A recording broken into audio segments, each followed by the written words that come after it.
Hello everyone, Krishna classes के online platform पर आपका स्वागत है और हम कर रहे हैं एचएसएससी में आए हुए प्रीवियस ईयर क्वेश्चन आंसर की सीरीज केमिस्ट्री की, रसायन विज्ञान की। स्टार्ट करते हैं हमारी आज की क्लास। देखिए क्वेश्चन नंबर फर्स्ट, बोरेक्स के निर्माण में प्रयुक्त होता है। क्या जो बोरेक्स है उसके निर्माण में निम्नलिखित में से कौन सा यूज किया जाता है। आपसे क्या पूछा है कि जो बोरेक्स होता है उसके निर्माण में क्या यूज किया जाता है। तो देखिए सबसे पहले बात कर लेते हैं बोरेक्स क्या होता है। बोरेक्स हमारे पास जो होता है इसका फॉर्मूला होता है, इसका रासायनिक सूत्र होता है Na2B4O7.10H2O। देखो अब की बात इसने ये पूछा है कि बोरोन की जो बोरेक्स है आपके पास उसके निर्माण में क्या यूज किया जाता है। हो सकता है हमारे पास क्वेश्चन ये भी आ जाए कि जो बोरेक्स है उसका रासायनिक सूत्र क्या होता है। तो बोरेक्स का रासायनिक सूत्र क्या होता है, Na2B4O7.10H2O। बोरेक्स को हम क्या कह देते हैं, सोडियम टेट्राबोरेट भी कहते हैं। क्या कहते हैं, सोडियम टेट्राबोरेट। ये भी हमें ध्यान रखना है। अब देखिए बोरेक्स के निर्माण में जो प्रयुक्त होता है आपके पास क्या क्या ऑप्शन है। देखिए ऑप्शन ए धावन soda, option B baking soda, option C brine, option D baking powder. तो इसका करेक्ट ऑप्शन होगा option C, that is Bryan.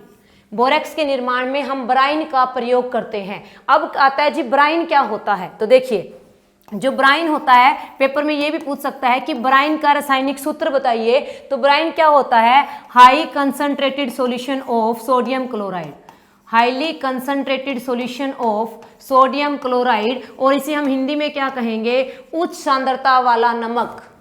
क्या होता है ब्राइन आपके पास, उच्च सांद्रता वाला नमक। और हम कह सकते हैं क्या, highly concentrated solution of sodium chloride.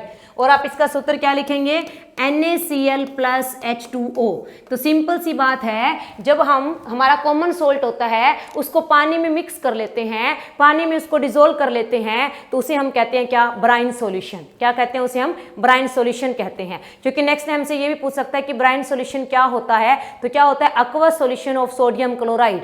ठीक है, पानी के अंदर सोडियम क्लोराइड जो हमारा साधारण नमक होता है उसका जो मिश्रण होता है उसे हम कहते हैं ब्राइन सॉल्यूशन। ठीक है, तो आपके पास जो ब्राइन सॉल्यूशन है वो क्या होता है, highly concentrated solution of sodium chloride होता है। और ये यूज होता है किसको बनाने में, बोरेक्स को बनाने के अंदर यूज होता है। बोरेक्स का क्या रासायनिक सूत्र होता है, बोरेक्स का रासायनिक सूत्र होता है Na2B4O7.10H2O। बोरेक्स का क्या रासायनिक नाम होता है, तो इसे बोल देते हैं सोडियम टेट्राबोरेट। क्या बोल देते हैं, सोडियम टेट्राबोरेट बोल देते हैं। ठीक है, और जो ये बोरेक्स है ये बोरोन का ओर है। किसका ओर है, ये बोरोन जो हमारे पास होता है इसका ओर है, ये आपको ध्यान रखना है बोरेक्स। ठीक है, बोरोन का ऐसक है। अब देखिए आपके पास हम इसके ऑप्शन डिस्कस कर लेते हैं। ऑप्शन ए क्या है, धावन सोडा। धावन सोडा बोल रहा है ये आपके मतलब क्या, वॉशिंग सोडा की बात हो रही है, जो कपड़े धोने का सोडा होता है उसकी बात हो रही है। तो क्या होता है धावन सोडा का रासायनिक सूत्र, तो इसका रासायनिक सूत्र होता है Na2CO3.10H2O।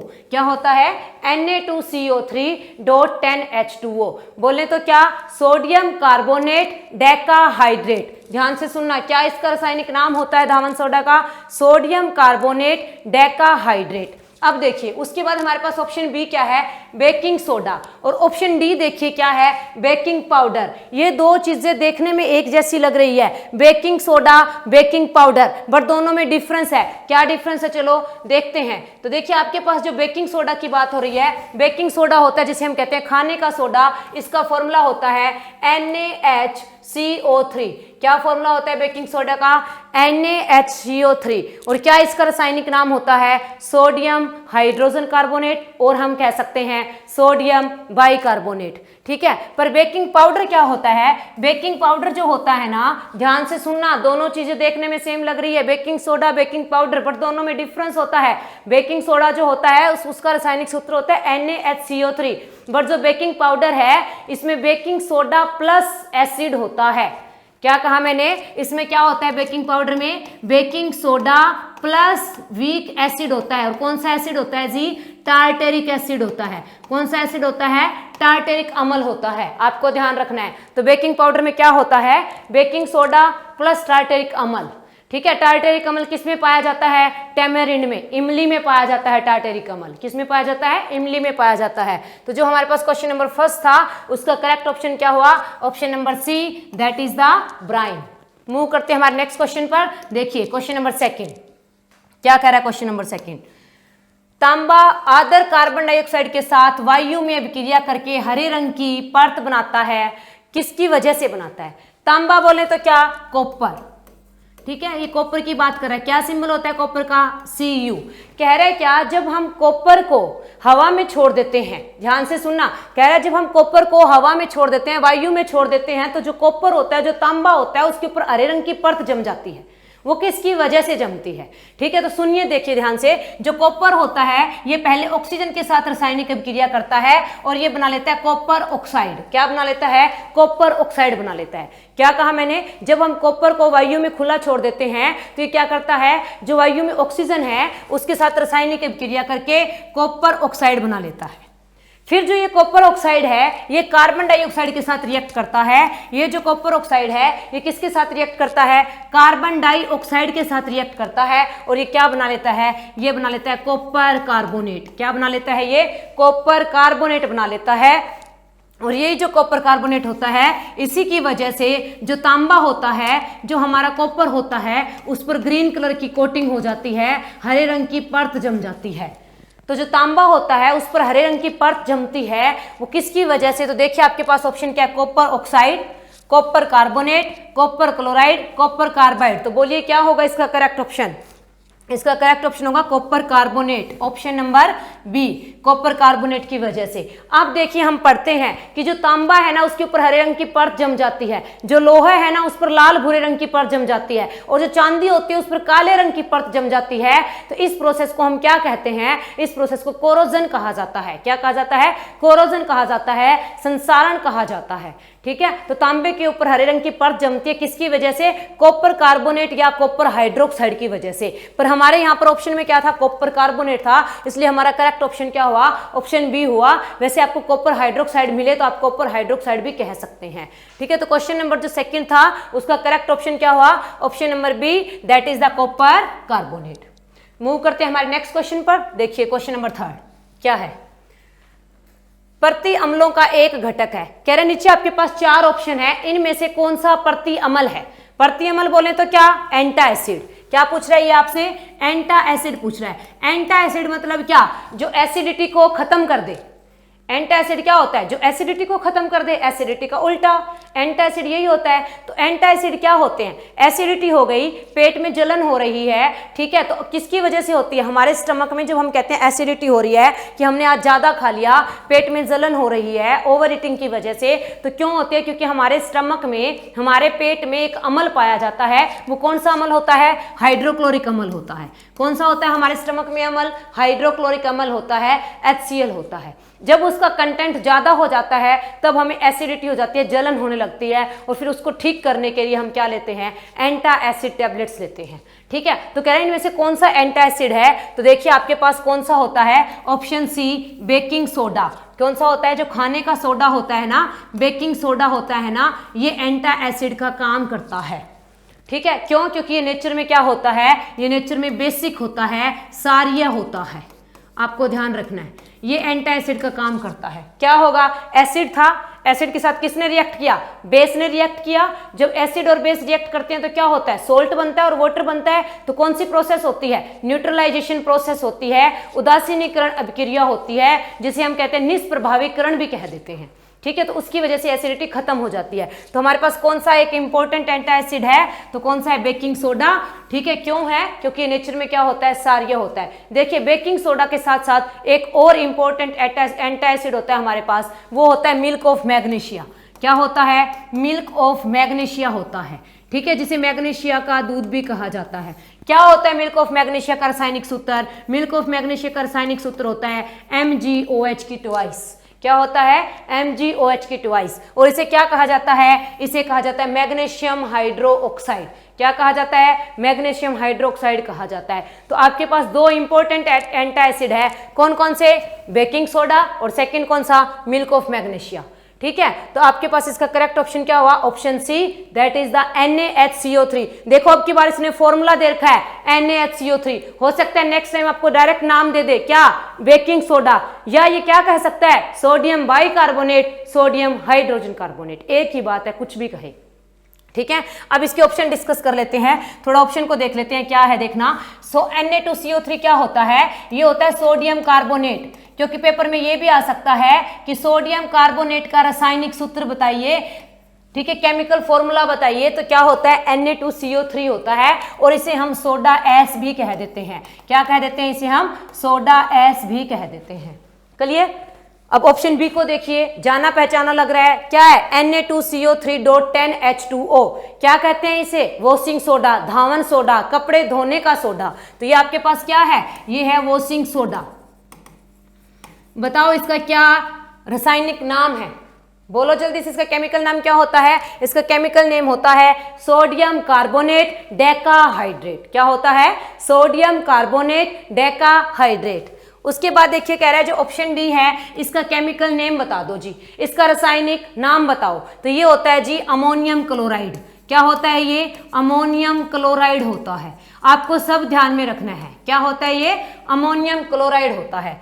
तो अब हम जब क्वेश्चन करते हैं तो इसका करेक्ट ऑप्शन क्या था, थर्ड का ऑप्शन नंबर सी। वैसे हमने सारे हमारे ऑप्शन डिस्कस कर लिए हैं। अब मूव करते हैं हमारे नेक्स्ट क्वेश्चन पर, क्वेश्चन नंबर 4। देखिए, निम्नलिखित में वह धातु जो उष्मा का सुचालक है, क्वेश्चन क्या पूछा, उस धातु का नाम बताइए जो इनमें से उष्मा की सुचालक है। मींस क्या पूछ रहा है ये, good conductor of heat, name the metal that is good conductor of heat. उस मेटल का नाम बताइए जो गुड कंडक्टर ऑफ हीट है, उष्मा की सुचालक है। ठीक है, तो आपके पास क्या आएगा इसका करेक्ट ऑप्शन, चांदी, Ag। ठीक है, सिल्वर। तो जो हमारे पास हम पढ़ते हैं ना, क्या, देखो सुनो ध्यान से, बेस्ट कंडक्टर ऑफ इलेक्ट्रिसिटी। ठीक है, क्या कहा मैंने, बेस्ट कंडक्टर ऑफ इलेक्ट्रिसिटी। और आप हिंदी में से क्या कहेंगे, उष्मा इलेक्ट्रिसिटी की सुचालक धातु, बिजली की, ठीक है, सुचालक धातु आपके पास क्या होगी, चांदी होगी, जिसका क्या सिंबल होता है, Ag। अगर आपसे पूछ ले बेस्ट कंडक्टर ऑफ हीट, तो भी आप क्या कहेंगे, चांदी, Ag होता है आपके पास। ठीक है, तो best conductor of heat and electricity कौन होती है, सिल्वर होती है, चांदी होती है, जिसका क्या सिंबल होता है, Ag।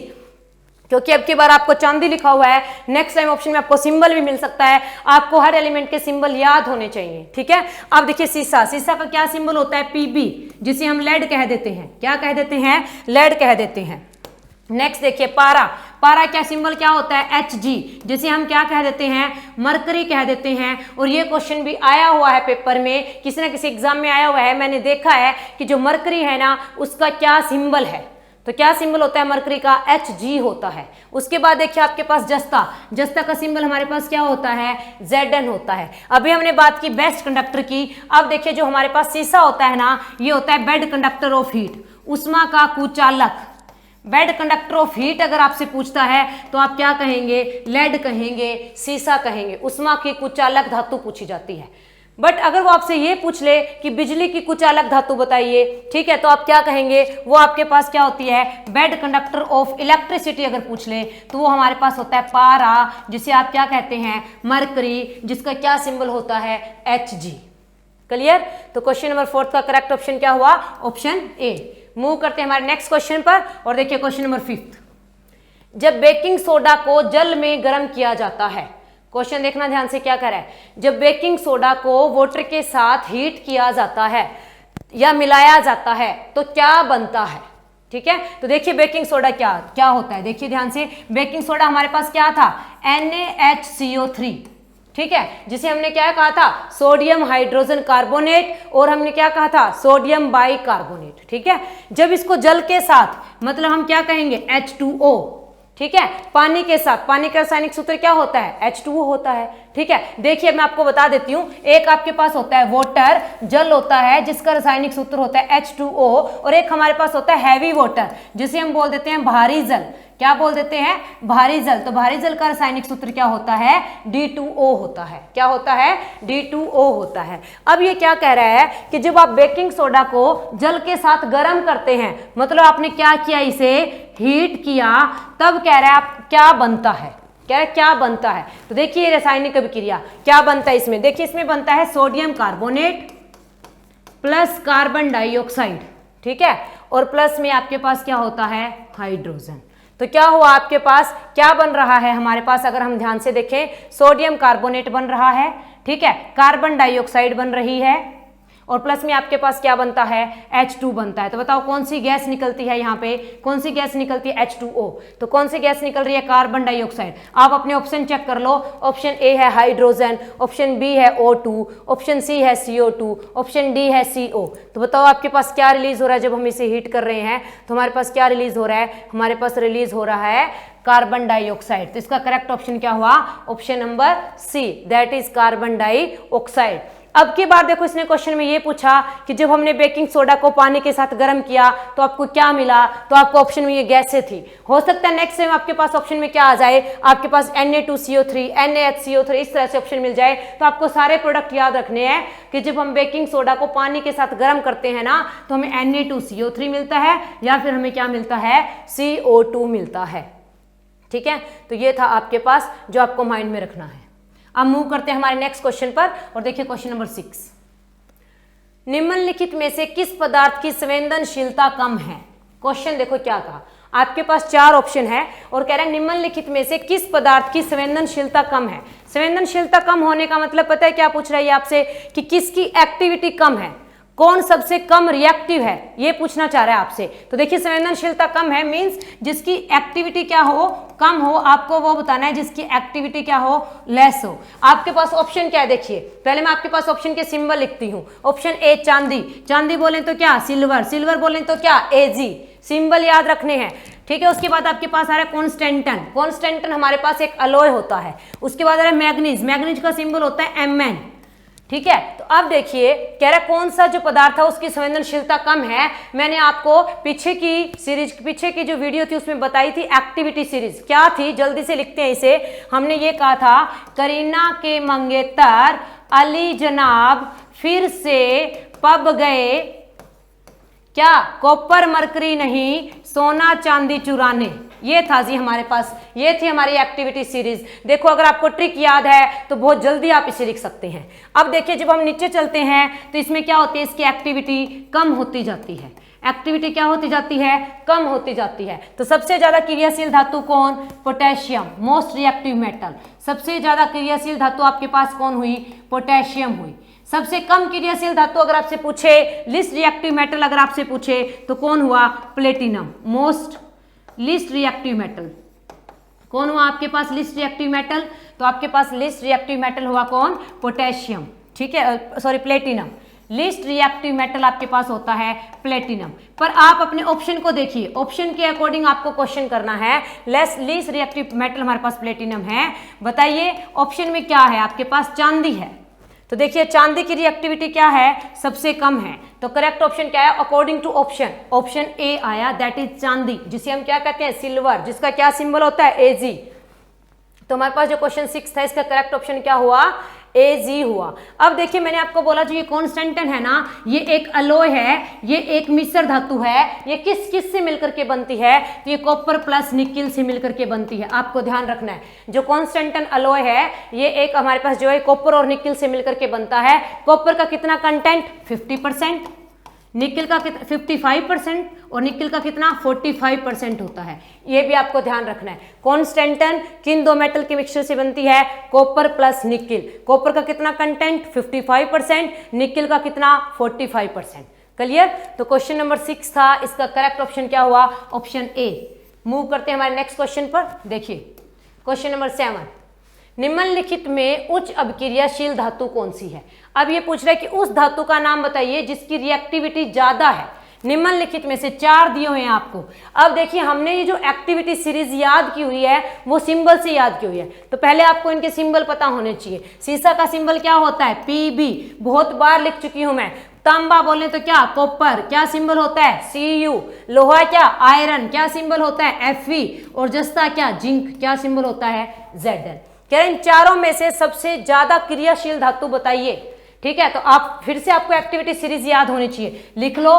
क्या, फिर से हम लिख लेते हैं, हमें तो याद है। ठीक है, ये थी आपके पास क्या, करीना के मंगेतर अली जनाब फिर से पब गए। ठीक है, क्या बोलते हैं, कॉपर मरकरी नहीं चांदी सोना चुराने, ये रही जी आपके पास। अब बताओ आपके पास कौन कौन है, ढूंढो इन्हें। ये रहा आपके पास शीशा, फिर आपके पास कौन है, लोहा, लोहा कहाँ है, ये रहा लोहा। उसके बाद कौन है, तांबा, ये रहा हमारे पास कॉपर, और फिर कौन है, जिंक। तो देखिए जिंक कहाँ है, ये रहा। बताओ नीचे जाते हैं तो एक्टिविटी कम होती है, और ये हमसे क्या पूछ रहा है, सबसे ज्यादा क्रियाशील धातु बताइए। तो सबसे ज्यादा क्रियाशील इनमें कौन है, जो सबसे ऊपर होगी। तो बताओ आपके पास सबसे ऊपर कौन है, ये रहा जिंक है। कौन है, जिंक है। तो आपका करेक्ट ऑप्शन क्या हुआ, option number D, that is the zinc, जस्ता। तो इस क्वेश्चन का करेक्ट ऑप्शन क्या हुआ, ऑप्शन 7 का डी हुआ। अब देखिए ये क्वेश्चन इस तरह से भी बन सकता है। यहां पर इसने लिखा निम्नलिखित में से उच्च अभिक्रियाशील धातु बनाइए, बताइए। क्वेश्चन ये भी तो हो सकता है कि निम्नलिखित में से निम्न अभिक्रियाशील धातु बताइए, जिसकी क्रियाशीलता कम है वो धातु बताइए। तो बताओ अगर इन चारों में क्रियाशीलता किसकी कम है, सबसे नीचे कौन है, कॉपर है। तो अगर वो सबसे कम क्रियाशीलता पूछता तो आपका करेक्ट ऑप्शन क्या होता, कॉपर होता। और अगर उसने सबसे ज्यादा पूछी है तो आपका करेक्ट ऑप्शन क्या हुआ, जिंक हुआ। क्लियर। तो हमारे पास जो क्वेश्चन 7 था इसका करेक्ट ऑप्शन क्या हुआ, ऑप्शन डी। मूव करते हैं हमारे नेक्स्ट क्वेश्चन पर। देखिए ब्लीचिंग पाउडर है, आपके पास नीचे 4 ऑप्शन दिए हुए हैं, कह रहा है बताओ इनमें से कौन सा ब्लीचिंग पाउडर है। और ये क्वेश्चन आपके ग्रुप डी में, जो हरियाणा स्टाफ सिलेक्शन कमीशन में ग्रुप डी का एग्जाम हुआ था, उसमें आए हुए हैं सारे। तो बताइए ब्लीचिंग पाउडर का रासायनिक सूत्र क्या होता है। ठीक है, ब्लीचिंग पाउडर को हम विरंजक चूर्ण भी कह देते हैं। क्या कह देते हैं, विरंजक चूर्ण भी कह देते हैं। और जो ब्लीचिंग पाउडर होता है इसका रासायनिक सूत्र क्या होता है, CaOCl2। तो इसका करेक्ट ऑप्शन क्या हुआ, ऑप्शन बी हुआ। अब आप देखिए जरा ऑप्शंस को, सारे ऑप्शन में कैल्शियम भी है, ऑक्सीजन भी है, क्लोरीन भी है, पर फॉर्मूला आपको ध्यान होना चाहिए। क्या है ब्लीचिंग पाउडर का फॉर्मूला, CaOCl2 है। ठीक है, ब्लीचिंग पाउडर को क्या कहा जाता है, विरंजक चूर्ण भी कहा जाता है। ब्लीचिंग पाउडर का क्या रासायनिक नाम होता है, क्योंकि रासायनिक सूत्र तो आपने देख ही लिया, क्या होता है, CaOCl2। रासायनिक नाम क्या होता है, तो रासायनिक नाम होता है इसका कैल्शियम ऑक्सीक्लोराइड। क्या नाम होता है, कैल्शियम ऑक्सीक्लोराइड, या फिर इसे कह देते हैं कैल्शियम हाइपोक्लोराइड। दोनों नाम आपको माइंड में रखने हैं, क्या, कैल्शियम ऑक्सीक्लोराइड, या फिर इसे क्या कह देते हैं, कैल्शियम हाइपोक्लोराइड। क्लियर। तो क्वेश्चन नंबर जो 8 था इसका करेक्ट ऑप्शन क्या था, ऑप्शन बी, कैल्शियम ऑक्सीक्लोराइड। ठीक है, CaOCl2। अब आपको देखिए ब्लीचिंग पाउडर के क्या यूज हैं। तो ब्लीचिंग पाउडर पानी के शुद्धिकरण में भी यूज किया जाता है, एज ए ब्लीचिंग एजेंट भी प्रयोग किया जाता है। और जो ब्लीचिंग पाउडर होता है ना, इसमें से क्लोरीन की बहुत तेज गंध आती है, क्लोरीन की बहुत तीखी स्मेल आती है। क्यों, क्योंकि ब्लीचिंग पाउडर में 33% क्लोरीन होता है। 33% क्या होता है, क्लोरीन होता है, ये आपको ध्यान रखना है। और जो ब्लीचिंग पाउडर होता है इससे तभी क्लोरीन की क्या आती है, तीखी स्मेल आती है। ठीक है, इसमें कितना क्लोरीन होता है, 33% क्लोरीन होता है। अब बात कर लेते हैं कि जो ब्लीचिंग पाउडर है ये कैसे बनता है। तो देखिए ब्लीचिंग पाउडर कैसे बनता है, जो हमारा स्लैक्ट लाइम होता है, जब हम इसके ऊपर से क्लोरीन गैस पास करवाते हैं, क्या कहा मैंने, जो स्लैक्ट लाइम होता है, स्लैक्ट लाइम बोले तो क्या, भुजा हुआ चूना, जब हम इसके ऊपर से क्लोरीन गैस को पास करवाते हैं तब हमें मिलता है कौन, ब्लीचिंग पाउडर। कौन मिलता है, ब्लीचिंग पाउडर, और प्लस क्या बनता है, वाटर। तो ये भी आपको ध्यान रखना है। तो क्वेश्चन नंबर 8 का करेक्ट ऑप्शन क्या हुआ, ऑप्शन बी। मूव करते हैं हमारे नेक्स्ट क्वेश्चन पर, क्वेश्चन नंबर 9। देखिए सोडा अम्ल अग्निशामकों में प्रयुक्त होता है। कह रहा है कि जो अग्निशामक बोले तो क्या, जो फायर एक्सटिंग्विशर होते हैं। क्या पूछ रहा है ये, कि जो आग बुझाने वाले यंत्र होते हैं ना, उनमें निम्नलिखित में से कौन सा यूज होता है। आग बुझाने वाले यंत्रों में पूछ रहा है ये। तो देखिए जो आग बुझाने वाले यंत्र होते हैं उनमें यूज होता है बेकिंग सोडा, खाने का सोडा। ठीक है, तो देखिए जो आग बुझाने वाले यंत्र होते हैं, अग्निशामक होते हैं, उनमें कौन यूज होता है, NaHCO3 होता है। ठीक है, ये अकेला नहीं यूज होता, ध्यान से सुनिए। जो फायर एक्सटिंग्विशर होता है ना, आप कहेंगे क्या कि बेकिंग सोडा आग कैसे बुझा सकता है, बेकिंग सोडा को तो हम खाने वाली चीजों के अंदर यूज करते हैं। तो देखिए अकेला बेकिंग सोडा यूज नहीं होता है। जो फायर एक्सटिंग्विशर गैस कौन सी होती है हमारे पास, आग बुझाने वाली गैस किसे कहा जाता है, कार्बन डाइऑक्साइड को कहा जाता है। किसे कहा जाता है, कार्बन डाइऑक्साइड को। तो क्या होता है हमारे पास, जो अग्निशामक होते हैं सोडा अम्ल वाले, जो फायर एक्सटिंग्विशर होते हैं, उनके अंदर दो चीजों का मिक्सचर होता है। एक तो आपके पास होता है क्या, बेकिंग सोडा, और एक आपके पास होता है सल्फ्यूरिक अम्ल। Sulphuric acid. जब ये दोनों आपस में, जैसे ही देखिए हमारे पास जो फायर एक्शन रिड्यूसर होते हैं ना, उसके अंदर दो चीजें होती है, एक होता है बेकिंग सोडा, एक होता है सल्फ्यूरिक अम्ल। ये दोनों इसके अंदर होते हैं। जैसे ही हम उसको प्रेस करते हैं ना, उसको दबाते हैं ना, तो ये दोनों आपस में क्या कर जाते हैं, केमिकली रिएक्ट कर जाते हैं, रासायनिक अभिक्रिया कर लेते हैं। और ये दोनों रासायनिक अभिक्रिया करते हैं, तब क्या बनता है, तब आपके पास बनता है सोडियम सल्फेट, कार्बन डाइऑक्साइड, और प्लस में आपके पास बनता है वाटर। ठीक है, तो अब देखिए ध्यान से, जब हमने इन दोनों को, जब हमने इसको क्या किया, इसकी बटन को प्रेस किया था, जो फायर एक्शन रिड्यूसर था, तो क्या हुआ, जो बेकिंग सोडा था और सल्फ्यूरिक अम्ल था, ये दोनों क्या हो गए, कंबाइन हो गए। और कंबाइन होकर के वहां पर एक गैस बनी। देखो कौन सी गैस बनी, कार्बन डाइऑक्साइड। और ये कार्बन डाइऑक्साइड गैस किसके लिए रिस्पॉन्सिबल होती है, आग बुझाने के लिए जिम्मेवार होती है। तो हमारा इसका करेक्ट ऑप्शन इसीलिए क्या आया, ऑप्शन ए आया, सोडियम बाइकार्बोनेट। तो आपको ध्यान रखना है कि जो फायर एक्सटिंग्विशर होते हैं ना, उनके अंदर क्या होता है, sodium hydrogen carbonate plus sulphuric अम्ल होता है। और जब हम इन्हें प्रेस करते हैं ना, तो ये रासायनिक अभिक्रिया करके कौन सी गैस रिलीज करते हैं, CO2 रिलीज करते हैं। और ये CO2 हमारे पास क्या होती है, आग बुझाने वाली गैस होती है। ठीक है, तो ये था। अब हम इनके रासायनिक नाम कर लेते हैं। NaCl को क्या कहा जाता है, सोडियम क्लोराइड कहा जाता है। क्या कहा जाता है, सोडियम क्लोराइड कहा जाता है, जिसे हम कह देते हैं साधारण नमक, कॉमन सोल्ट भी कह देते हैं। और क्या कह देते हैं, ठीक है, और हम इसे क्या कह देते हैं, साधारण नमक के अलावा रॉक सोल्ट भी कह देते हैं। क्या कह देते हैं, रॉक सोल्ट भी कह देते हैं। क्लियर। उसके बाद देखिए Na2CO3 सोडियम कार्बोनेट होता है जी। ये क्या होता है, सोडियम कार्बोनेट होता है, जिसे सोडा ऐश भी कहते हैं। क्या कहते हैं, जिसे सोडा ऐश भी कहते हैं। अब देखिए ऑप्शन डी NaOH, यहां पर इसको बताती हूं, ऑप्शन डी यहां देखिए NaOH क्या है, ये है सोडियम हाइड्रो ऑक्साइड। क्या है ये, सोडियम हाइड्रो ऑक्साइड है। और क्या कहते हैं जिसे, इसे कास्टिक सोडा भी कहा जाता है। क्या कहा जाता है, इसे कास्टिक सोडा भी कहा जाता है। तो क्वेश्चन नंबर 9 का करेक्ट ऑप्शन क्या हुआ, ऑप्शन ए। मूव करते हैं हमारे नेक्स्ट क्वेश्चन पर, क्वेश्चन नंबर 10। देखिए, निम्नलिखित में से कौन सी धातु ठंडे जल के साथ अभिक्रिया नहीं करती। बहुत अच्छा क्वेश्चन। ठीक है, यहां से अलग अलग टाइप के क्वेश्चन बनेंगे, ध्यान से देखना। ठीक है, एकदम एनर्जी के साथ कह रहे कौन सी धातु ठंडे जल के साथ अभिक्रिया नहीं करती। तो देखिए आपके पास ऑप्शन है कैल्शियम। देखिए अब आपको सिंबल दे रखे हैं, देख रहे हो आप, अब सिंबल है, अब इसमें नाम नहीं दिए हुए। Ca क्या होता है, कैल्शियम होता है। क्या होता है, कैल्शियम होता है। Mg क्या होता है, मैग्नीशियम होता है।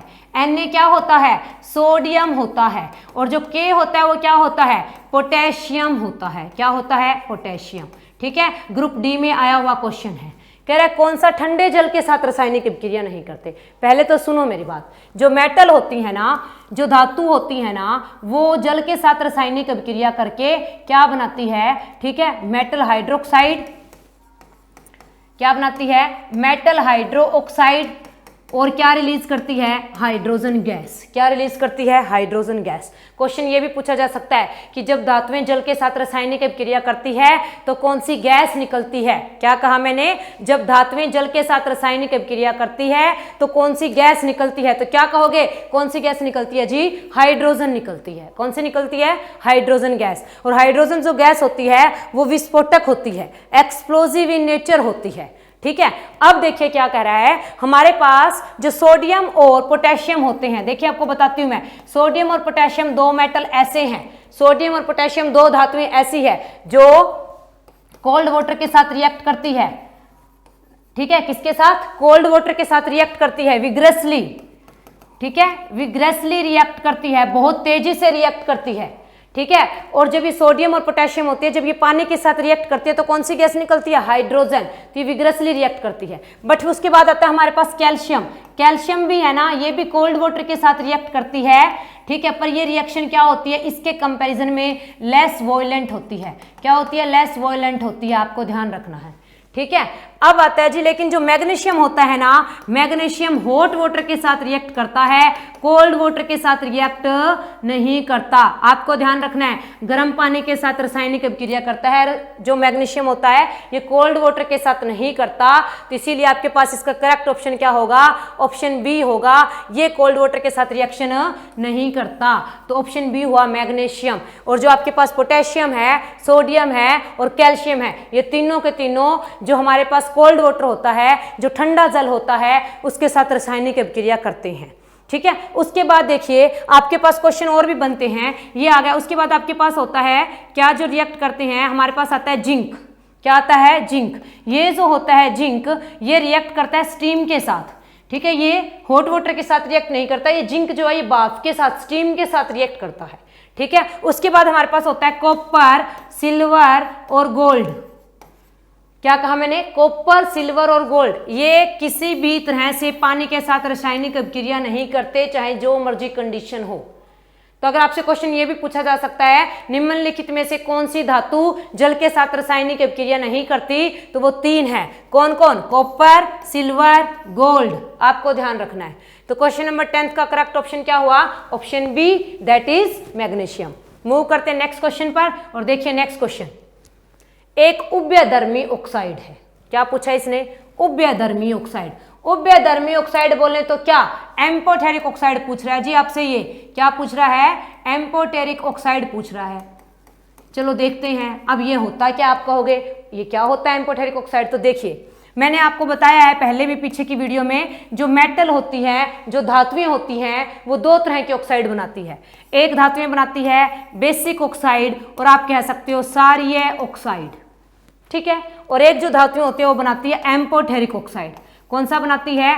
एम्फोटेरिक ऑक्साइड बनाती है, उभयधर्मी ऑक्साइड बनाती है। ध्यान से सुनना, जो धातुएं होती है ना, वो 2 तरह की ऑक्साइड बनाती है। या तो वो बनाती है क्या? बेसिक ऑक्साइड, या वो बनाती है एम्फोटेरिक ऑक्साइड। या तो बनाती है क्षारीय ऑक्साइड या बनाती है उभयधर्मी ऑक्साइड। ठीक है, और जो हमारे पास अधातु होती है ना, नॉन मेटल होती है, ये हमारे पास ये भी 2 तरह की ऑक्साइड बनाती है। कौन कौन से? या तो अम्लीय, या तो एसिडिक, या तो क्या? उदासीन, और आप क्या कह देंगे? न्यूट्रल। ठीक है, या तो उदासीन। अब देखिए आपके पास आता है एम्फोटेरिक ऑक्साइड। तो क्वेश्चन ये भी तो बन सकता है कि एम्फोटेरिक ऑक्साइड कौन बनाता है? धातु बनाती है या अधातु? तो कौन बनाती है एम्फोटेरिक ऑक्साइड? धातुएं बनाती है, मेटल बनाती है। अब देखिए जनरली जो धातु होती है ना, ज्यादातर वो बेसिक ऑक्साइड ही बनाती है। सिर्फ 2 धातुएं ऐसी है जो उभयधर्मी ऑक्साइड बनाती है। कितनी धातुएं? 2। कौन कौन सी? Aluminium and zinc. कौन कौन सी? Aluminium and zinc. कौन से ऑक्साइड होते हैं इनके? एल्यूमिनियम का ऑक्साइड होता है Al2O3 और जिंक का ऑक्साइड होता है ZnO। अब बताइए करेक्ट ऑप्शन क्या होगा 11th का? तो करेक्ट ऑप्शन क्या होगा? Option number A, that is aluminium oxide. अब आप कहेंगे मैम ठीक है, आपने ये तो बता दिया कि जो धातुएं है ना वो 2 तरह की ऑक्साइड बनाती है, क्षारीय और उभयधर्मी। पर ये उभयधर्मी ऑक्साइड होते क्या हैं? तो सुनिए मेरी बात ध्यान से। उभयधर्मी ऑक्साइड क्या होते हैं? ऐसे ऑक्साइड जिसके अंदर धातु के भी गुण हो और अधातु के भी गुण हो। ठीक है, मतलब जिनके क्या हो? ऐसे ऑक्साइड जो नेचर में एसिडिक भी हो, बेसिक भी हो। ऐसे ऑक्साइड जो नेचर में क्या हो? अम्लीय भी हो और क्षारीय भी हो, उन्हें हम कहते हैं एम्फोटेरिक ऑक्साइड। ऐसे ऑक्साइड जो दोनों की तरह बिहेव कर सके, एसिड की तरह भी और बेस की तरह भी। ध्यान से सुनना, ऐसे ऑक्साइड जो दोनों की तरह बिहेव कर सके, किसकी तरह? अम्ल की तरह भी और क्षार की तरह भी, उसे हम क्या कहते हैं? एम्फोटेरिक ऑक्साइड कहते हैं। अब की बार ऑप्शन में एल्यूमिनियम ऑक्साइड है, हो सकता है नेक्स्ट टाइम ऑप्शन में क्या मिल जाए? जिंक ऑक्साइड मिल जाए। तो आपको दोनों ध्यान में रखने हैं। ठीक है, अब आपके पास ये था क्वेश्चन नंबर 11, जिसका करेक्ट ऑप्शन क्या था? Option A. मूव करते हैं नेक्स्ट क्वेश्चन पर। देखिए question number 12, baking soda. Baking soda कौन सा? खाने का सोडा, जिसे आप क्या कहते हैं? NaHCO3, जिसे आप क्या बोलते हैं? सोडियम हाइड्रोजन कार्बोनेट, और आप कह सकते हैं क्या? Sodium bicarbonate. और एक मंद खाद्य अम्ल, कह रहे बेकिंग सोडा होता है और एक उसके साथ मंद खाद्य अम्ल मतलब वीक एसिड होता है, जैसा एक मिश्रण बेकिंग पाउडर है। तो कह रहे बेकिंग पाउडर किस किस चीज का मिश्रण होता है? तो देखिए जो आपके पास ये बेकिंग पाउडर होता है ना, ये बेकिंग पाउडर एक तो होता है इसके अंदर बेकिंग सोडा जिसे आप कहते हो NaHCO3, और एक इसमें होता है जी टार्टेरिक अम्ल, टार्टेरिक एसिड। ठीक है, तो बताइए किस चीज का मिश्रण है? बेकिंग सोडा प्लस टार्टेरिक अम्ल का। तो इसका करेक्ट ऑप्शन क्या हुआ? Option number D, that is tartaric अम्ल। टार्टेरिक अम्ल किस में पाया जाता है? टार्टेरिक अम्ल इमली में पाया जाता है, टेमरिंड में पाया जाता है। ठीक है, अब देखिए ऑप्शन ए, एसिटिक अम्ल। एसिटिक एसिड क्या होता है? CH3COOH, जिसका दूसरा नाम क्या होता है? एथेनोइक अम्ल, जिसे हम क्या कह देते हैं? इथेनोइक एसिड कह देते हैं। और इथेनोइक एसिड कहाँ पाया जाता है जी? कहाँ पाया जाता है? सिरका में पाया जाता है, विनेगर में पाया जाता है। ध्यान रखना है, ठीक है। हाइड्रोक्लोरिक अम्ल का क्या सूत्र होता है? HCl होता है। क्या होता है हाइड्रोक्लोरिक अम्ल का सूत्र? HCl होता है। ये कहाँ प्रेजेंट होता है? ये हमारे पेट में होता है, ये हमारे स्टमक में होता है, ठीक है। तो क्वेश्चन नंबर 12 का करेक्ट ऑप्शन क्या हुआ? Option D, that is tartaric acid, tartaric अम्ल। मूव करते हैं नेक्स्ट क्वेश्चन पर, क्वेश्चन नंबर 13। देखिए, वह अधातु जो द्रव है, क्वेश्चन क्या कहा इसने? उस अधातु का नाम बताइए जो क्या है? द्रव है। क्वेश्चन ये है, name the non metal that is liquid at room temperature. उस नॉन मेटल का, उस अधातु का नाम बताइए जो आपको क्या तरल अवस्था में पाई जाती है कमरे के तापमान पर। तो एक ये धातु ऐसी है, देखिए बताती हूँ मैं आपको, सुनिए। जो नॉन मेटल होती है ना, जो आपके पास नॉन मेटल होती हैं जनरली वो ज़्यादातर नॉन मेटल गैसेज होती हैं। क्या होती है? ज़्यादातर अधातुएं गैसियस फॉर्म में होती है। सिर्फ एक अधातु हमारे पास ऐसी होती है जो तरल अवस्था में पाई जाती है, और वो होती है ब्रोमीन। तो इसका करेक्ट ऑप्शन क्या हुआ? Option number B, bromine. Bromine का क्या सिंबल होता है? Br होता है। देखिए, अब की बार तो इसने अधातु पूछा, हो सकता है आपसे वो ये पूछ ले कि वह धातु जो द्रव है, name the metal that is liquid at room temperature. उस धातु का नाम बताओ जो कमरे के तापमान पर तरल अवस्था में पाई जाती है। तो वो कौन सी धातु होती है जो कमरे के तापमान पर तरल अवस्था में पाई जाती है? वो होती है मरकरी, जिसे आप कहते हैं पारा, Hg, ठीक है। एक क्वेश्चन और बनता है इस तरह का, उस धातु का नाम बताइए जो हथेली पर रखते ही पिघल जाती है। क्या क्वेश्चन बनता है? Name the metal that melt by putting on the palm. उस धातु का नाम बताइए जो हथेली पर रखते ही पिघल जाती है। तो वो कौन सी धातु होती है जो हथेली पर रखते ही पिघल जाती है? वो होती है गैलियम, जिसका क्या सिंबल होता है? Ga होता है। तो क्वेश्चन नंबर 13 का करेक्ट ऑप्शन क्या हुआ? Option B, bromine. देखिए, क्लोरीन का सिंबल क्या होता है? Cl, और आयोडीन का सिंबल क्या होता है? I, ठीक है। जो ब्रोमीन होता है जनरली ये हमारी आवर्त सारणी में किस वर्ग में बिलोंग करता है? देखना, हमारी आवर्त सारणी में होते हैं ग्रुप। टोटल कितने ग्रुप होते हैं हमारे आवर्त सारणी में? 18 होते हैं। आधुनिक आवर्त सारणी में टोटल ग्रुप कितने होते हैं? 18। और जो हमारे पास ये ब्रोमीन है ना, ये हैलोजन फैमिली से बिलोंग करता है। किससे बिलोंग करता है? ये हैलोजन परिवार से बिलोंग करता है। हैलोजन फैमिली आप कहोगे क्या होती है? ये ग्रुप 17 में होती है। किस में होती है? ग्रुप 17 में। और ये क्या होती है? ये होती है फिर कल बाहर आई आंटी। क्या होती है ये? फिर कल बाहर आई आंटी। ये याद करने का तरीका है सिर्फ, ठीक है। तो F क्या? Fluorine, chlorine, bromine, iodine, एस्टेटिन। तो आप बताइए ब्रोमीन जो है वो किस फैमिली से बिलोंग करती है? हैलोजन फैमिली से बिलोंग करती है। और ये कौन से ग्रुप से बिलोंग करती है? ग्रुप नंबर 17 से बिलोंग करती है, ठीक है। तो क्वेश्चन नंबर 13 का करेक्ट ऑप्शन क्या हुआ? Option number B, that is bromine. Move करते हैं नेक्स्ट क्वेश्चन पर। देखिए question number 14, sodium hydrogen carbonate गर्म करने पर उत्पादन करता है। देखिए ये भी क्वेश्चन ग्रुप डी का है, और इससे पहले भी आया कि जो सोडियम हाइड्रोजन कार्बोनेट है ना, जब हम इसे हीट करते हैं, ठीक है, तब आपको क्या मिलता है? जब आप इसे गर्म करते हैं तब आपको क्या मिलता है? तो हमने कहा था हमें मिलता है सोडियम कार्बोनेट, CO2 और H2O, ये मिलता है। तब आपके पास ऑप्शन में कार्बन डाइऑक्साइड था, और अब आपके पास ऑप्शन में क्या है? Na2CO3, सोडियम कार्बोनेट है। कहाँ है? ये रहा ऑप्शन सी। तो इसका करेक्ट ऑप्शन क्या हुआ? ऑप्शन सी हुआ, सोडियम कार्बोनेट। इसका क्या फॉर्मूला होता है? Na2CO3 होता है। इसे क्या कहते हैं? इसे सोडा ऐश भी कह देते हैं, ठीक है। अब देखिए ऑप्शन ए क्या है? Sodium hydroxide. क्या होता है ये? NaOH होता है, जिसे हम क्या कहते हैं? कास्टिक सोडा कह देते हैं। क्या कहते हैं? जिसे हम कास्टिक सोडा कह देते हैं। क्लियर? आई बात समझ में? ठीक है। तो क्वेश्चन नंबर 14 का करेक्ट ऑप्शन क्या हुआ? ऑप्शन सी हुआ। देखते हैं नेक्स्ट क्वेश्चन, क्वेश्चन नंबर 15, एक अधातु होते हुए भी चमकदार होती है। कह रही निम्नलिखित में से कोई एक अधातु है और वो चमकदार है। तो देखो हम गुण पढ़ते हैं किसके? धातुओं के और अधातुओं के। हम बोलते जो धातु होती है ना वो चमकदार होती है, और अधातुएं चमकदार नहीं होती, पर एक्सेप्शन है। ज्यादातर जो नॉन मेटल हैं वो लस्टर्स नहीं होती, ज्यादातर जो अधातुएं हैं वो चमकदार नहीं होती, पर कौन सी धातु ऐसी है, कौन सी धातु ऐसी जो चमकदार होती है? हमारे पास एक अपवाद होता है, जो आयोडीन धातु होती है ना, वो क्या होती है? चमकीली होती है, लस्टर्स होती है। तो इसका करेक्ट ऑप्शन क्या होगा? Option number D, that is the iodine. Iodine इकलौती एक ऐसी धातु है जो क्या होती है? चमकीली होती है, चमकदार होती है। और ब्रोमीन एक इकलौती ऐसी धातु है जो रूम टेम्परेचर पर लिक्विड फॉर्म में पाई जाती है, जो कमरे के तापमान पर तरल अवस्था में पाई जाती है, इकलौती ऐसी धातु है। ठीक है, तो जो हमारे पास क्वेश्चन नंबर 15 था, इसका करेक्ट ऑप्शन क्या हुआ? Option number D, that is iodine. Clear? तो मूव करते हैं हमारे नेक्स्ट क्वेश्चन पर। देखिए क्वेश्चन नंबर 16। क्वेश्चन को बड़े ही अच्छे से पढ़ना है, ऑप्शंस को देखना है, सब चीजें क्लियर हो जानी चाहिए, हमारे कॉन्सेप्ट स्ट्रॉन्ग होने चाहिए। अगर कॉन्सेप्ट स्ट्रॉन्ग है तो क्वेश्चन हाथ से नहीं जाएगा। ठीक है, तो देखिए आपके पास क्या आता है। क्वेश्चन नंबर 16 क्या है? सोडियम कार्बोनेट का पुनः क्रिस्टलीकरण देता है। कह रहा है जो सोडियम कार्बोनेट है उसका पुनः क्रिस्टलीकरण जो होता है उसमें हमें क्या प्रोडक्ट मिलता है। तो देखिए सबसे पहले सुनो, सोडियम कार्बोनेट क्या होता है? सोडियम कार्बोनेट होता है Na2CO3। क्या होता है? Na2CO3। और ये पूछ रहा है रिक्रिस्टलाइजेशन ऑफ सोडियम कार्बोनेट।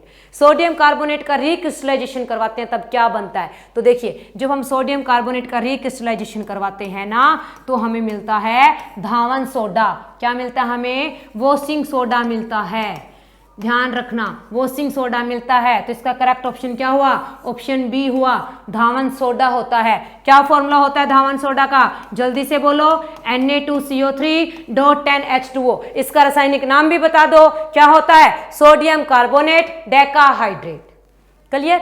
अब इसके अनदर ऑप्शन डिस्कस कर लेते हैं। ब्लीचिंग पाउडर बहुत बार क्या होता है? CaOCl2। क्या कहा जाता है इसे? Calcium oxychloride. और क्या कहते हैं? Calcium hypochloride. उसके बाद देखिए बेकिंग सोडा। यस बोलिए क्या होता है उत्तर? NaHCO3। ठीक है, NaHCO3 क्या कहते हैं इसे? सोडियम हाइड्रोजन कार्बोनेट और सोडियम बाइकार्बोनेट। उसके बाद देखिए POP, प्लास्टर ऑफ पेरिस। क्या रासायनिक सूत्र होता है POP का? होता है CaSO4.12H2O। क्या रासायनिक नाम होता है? रासायनिक नाम होता है कैल्शियम सल्फेट हेमीहाइड्रेट। क्या होता है? Calcium sulphate hemihydrate. तो क्वेश्चन नंबर 16 का करेक्ट ऑप्शन हुआ option number B, that is धावन सोडा। मूव करते हैं नेक्स्ट क्वेश्चन पर। Question number 17। निम्नलिखित में से कौन उच्च मिश्र धातु का एक उदाहरण है? उच्च मिश्र धातु का एक उदाहरण पूछा है। देखिए क्या पूछ रहा है आपसे? सुपर अलॉय पूछ रहा है जी आपसे, सुपर अलॉय। पहले आप देखिए इसके ऑप्शन, देखिए पहले ऑप्शन देखिए ध्यान से।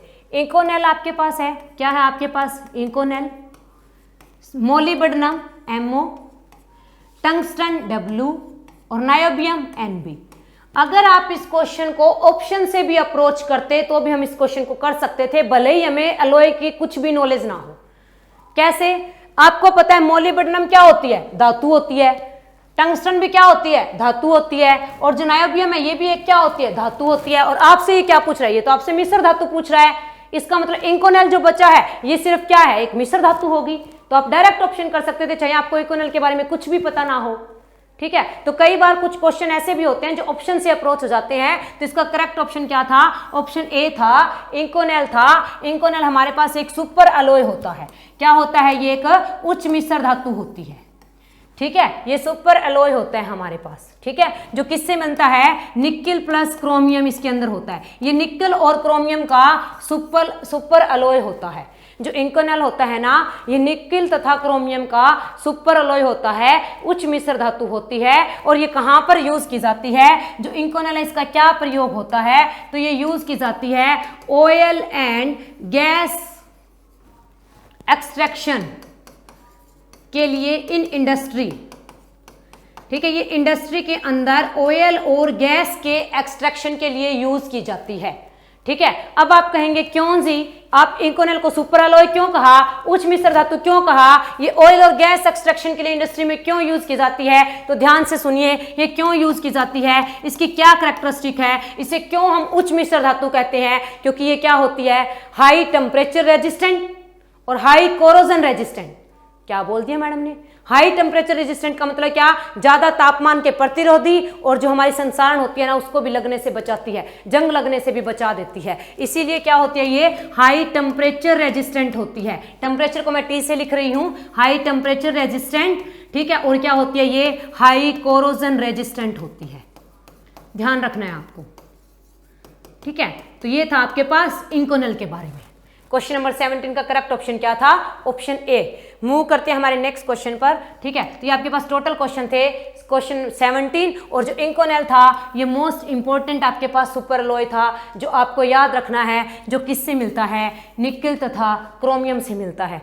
तो ये थे हमारे आज के कुछ क्वेश्चंस। मैं उम्मीद करती हूँ आपको ये क्वेश्चन आंसर की सीरीज पसंद आई होगी और आगे भी आप इस तरह के क्वेश्चंस देखते रहेंगे। Thank you.